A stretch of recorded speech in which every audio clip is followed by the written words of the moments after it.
So I'm gonna set the camera up. Let me see if I can find a place.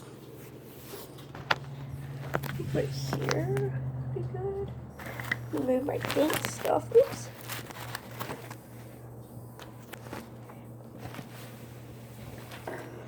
And we all know who my grandmother is. Let's put a picture of her right there. I think I could get a picture. I'll try and put a picture there. If not, because my normal editing thing hasn't been working, so I had to get a new app because it wasn't working. So yeah.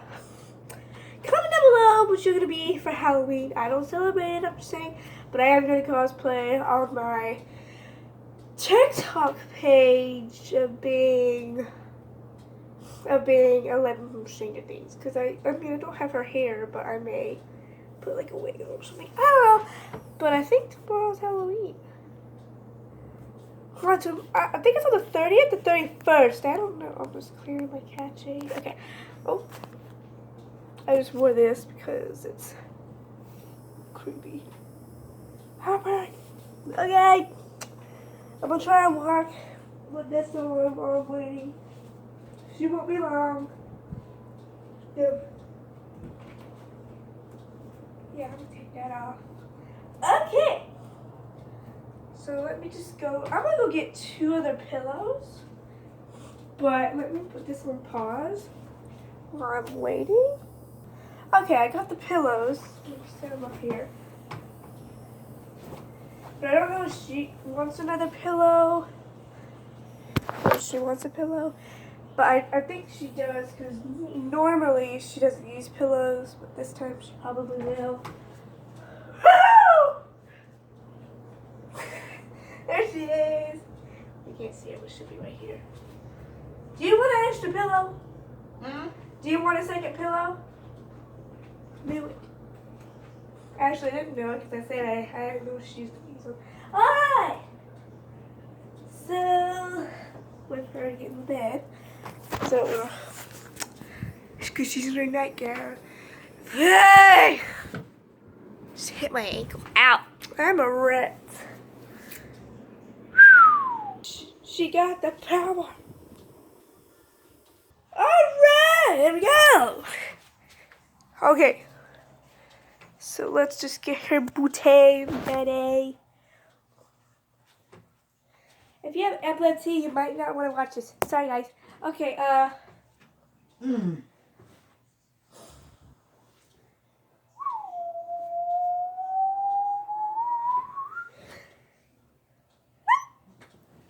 Okay. Here we go!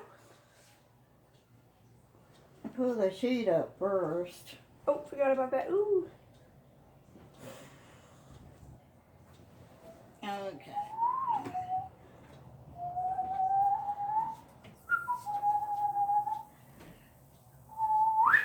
Okay.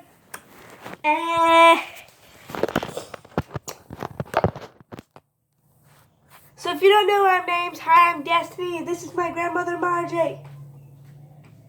Hey. Okay. Okay, so we always get under the covers. This is Grandma. She made me go to bed. So. Right. Okay. I feel like I'm gonna drop this.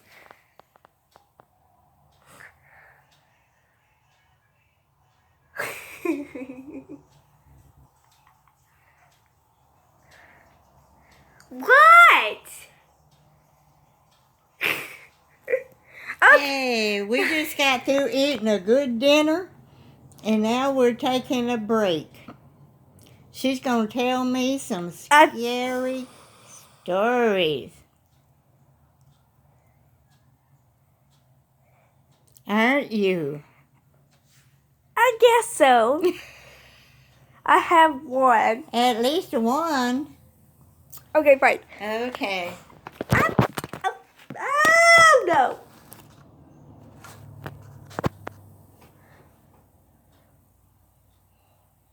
Once upon a... Well, no, it's not really a story. So one day... Sorry, if I sound stupid, it's because of my allergies. Jeez. Sorry. So once upon a time, there was two butt faces. I'm just kidding. There was just two guys. They were in the car, and they were going down the road because they were coming from camping. So the guy, they were in the middle of nowhere, like in the middle of the woods or something like that. So they're driving down, and the guy said, I have to go to the bathroom. And the guy's like, can't you hold it? And he's like, if I hold it any longer, my bladder would explode. So we went down. They went down. Not we. They went down to a 7-Eleven, and they got rushed to the bathroom. The guy that was driving, the guy that was driving got kind of hungry. So he said he thought he was gonna get some food. So he digged for some spare change. He went inside, went down some aisles at the 7-Eleven, and he had this suspicion that somebody was watching him. So he looked around, and there was this guy watching him, and he was going down the aisles.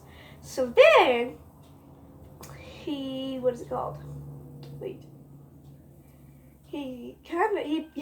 got some box of Cheez-Its. Those are good. He got a box of Cheez-Its. He paid for it. And he was just leaning up against his car. He opened the bag of Cheez-Its. He started eating it. And there's this guy that was in the woods. And he said, psst, psst. Hey, come here. I gotta tell you something. And the guy's like, oh, no. So he got in my car and he texted his friend to hurry up. And his friend says he was getting done taking a huge poop.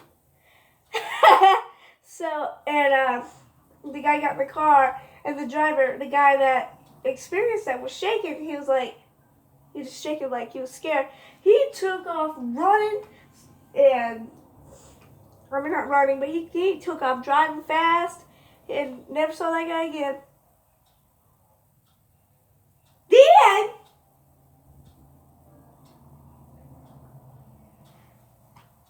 Is it my turn? Yes! Oh. My little man likes to wander off sometimes.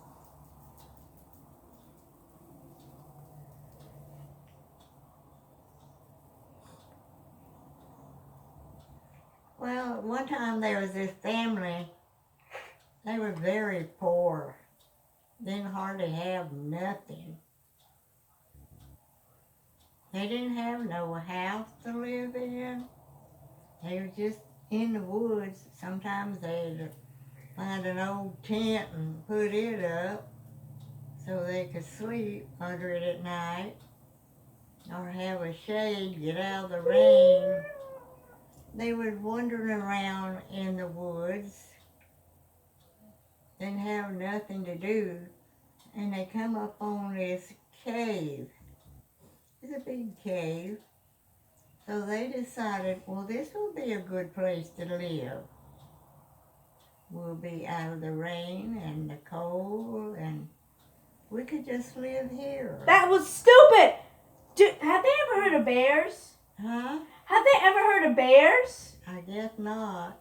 So they had clothes and a few stuff, so they moved in the cave. They didn't know it, but the cave was where the animals lived during the winter. They go in there and get out of the cold and the rain. So they set up the cave and had it fixed up pretty nice, and it come winter time. They were in the cave where it was warm, and the animals started coming in. They didn't know what the heck to do. There were so many of them coming in the cave. They were scared. They decided, oh, we can't stay here. This must be their home where they come in the winter. They started gathering up their stuff to leave. And at the gate, the entrance to the cave, there was a lot of, there was bears, lions, they were just there What? waiting to go in, so they couldn't come out. They was afraid the animals would jump on them. The ones that went in the cave were not really bad, but the ones outside that was going to be going in, they were the worst ones. They'd eat you alive. If they were hungry, they'd go after you. Because animals, they look at people, they don't see them as people, they see them as food.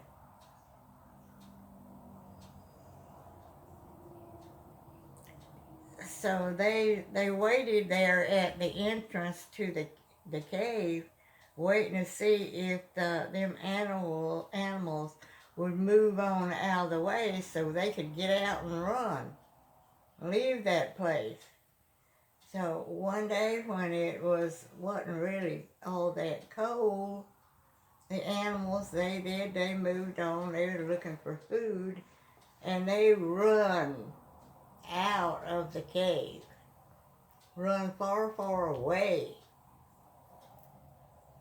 And the animals, they come back, they went in the cave, because that was their home, really.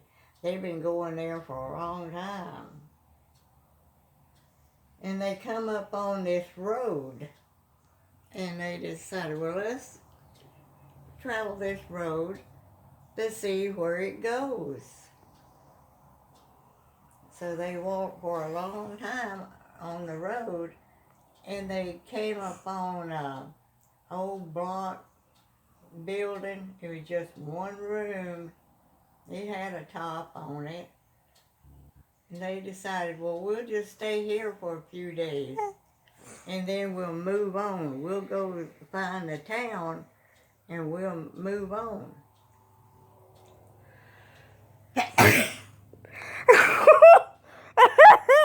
So they stayed there. They had to go out and hunt for food. Excuse me. So they went out, they found rabbits and squirrels and stuff. They killed them and cooked them, and they had food. That was kind of harsh. Yeah. They didn't really like doing that, but they had to eat. So they decided they'd pack up and go see if they could find a town. They were tired of living out in the woods by themselves.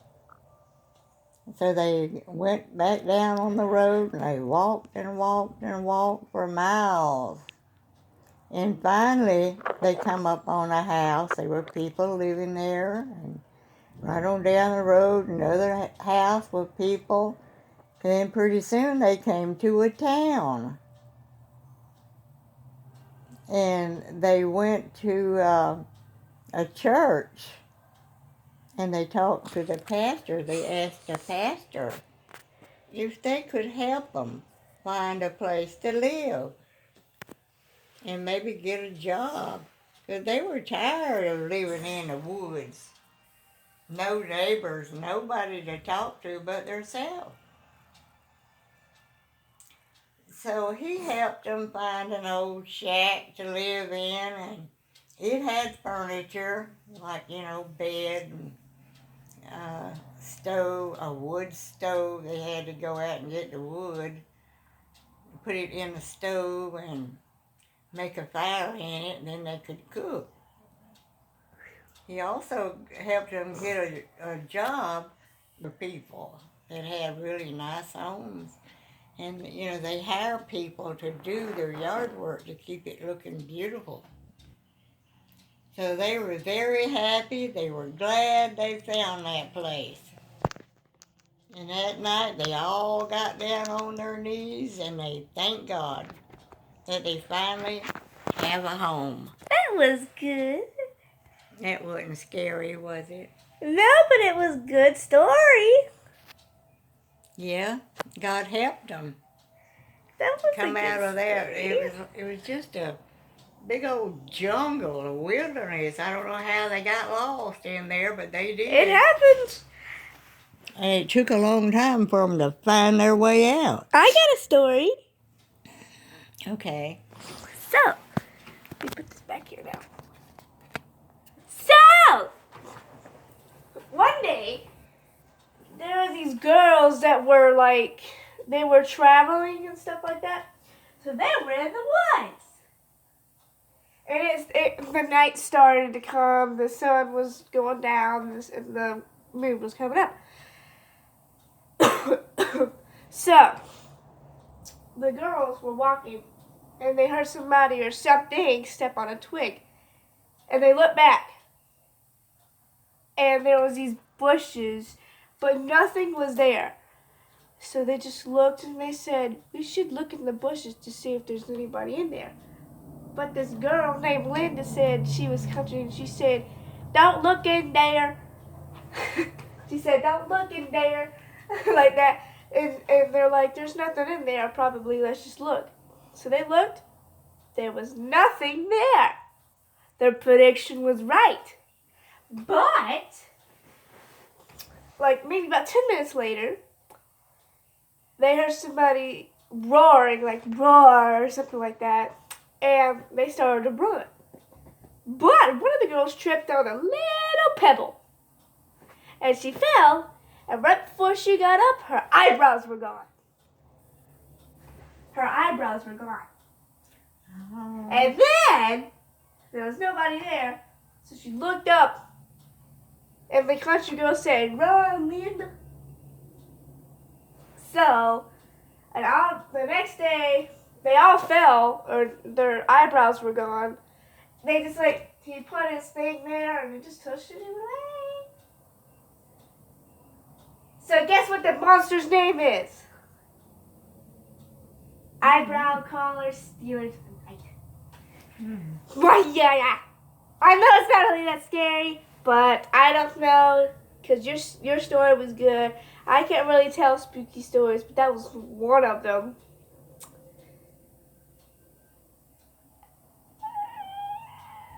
Oh, I got another story. Okay. Okay, it's a Home Alone story. No, not the Christmas one. It's an actual Home Alone, like one person at home, like the movie. So, this girl was home alone. She was around 13 years old. Her mom worked as a grocery shop employee and a bartender. So, she was home alone a lot. The girl cooked and cleaned the house. She was a really responsible kid. One night she was home alone, and she thought she'd get herself some ice cream. Excuse me. So she got herself some ice cream. She sat down. She was watching some TV. Strange Things. She was watching Strange Things. I'm just going to put that in there.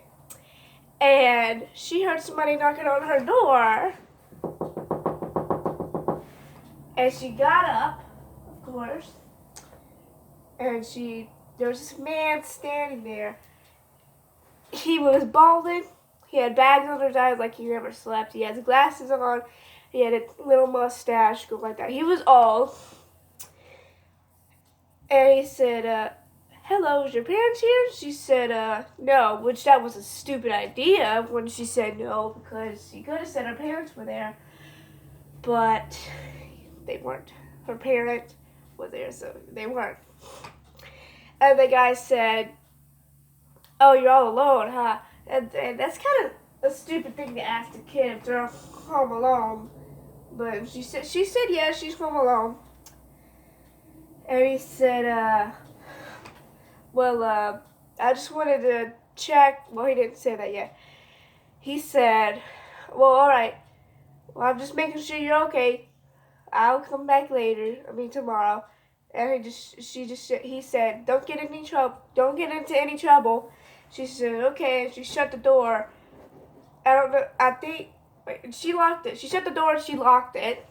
And she kind of thought, the man was nice, but he was kind of creepy. He just looked like he never slept before or took a shower or anything like that. And his clothes were really dirty. And about 2 hours later, an hour or two passed, and she heard another knock. She got up, she put her ice cream down, but I don't know how she's still eating that ice cream. I'm just thinking. She put her ice cream down, and she had the feeling to put a chain on the door, because those chains that you put on your door, she just had a feeling to put the chain on the door. So she put the chain on the door, and right when she opened the door, the guy started to push open the door. And he revealed himself, and there was a man standing there. And she said, "How can I help you?" And he said, "Oh, I was just making sure you're okay." Like, he just didn't obviously try to act like he wasn't trying to open the door. So she said, I'm fine, thank you." She slammed the door and she locked it and made sure the chain was on there right. And he had something behind his back, like a razor, a knife, or something. And she kind of thought, and then she got scared, and then you know how they put their blankets over their head, make them look like a saint or something, they bundle up, and she thought something to get her mind off of it. So she turned her TV on. And then again, another knock at the door, another knock at the door. And he starts knocking. And she said, "Leave me alone." And you know those little slots where you put the mailbox in? He's looking through the mailbox, the mail slot. He's looking at her house. And she starts crying, praying, hoping that he doesn't get in the house. He said, "Let me in." He keeps banging on the door, let me in, stuff like that.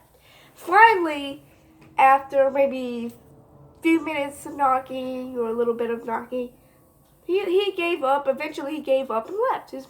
Her mother came home to find her daughter crying. So they called the police. They identified the guy, but he was never found. They never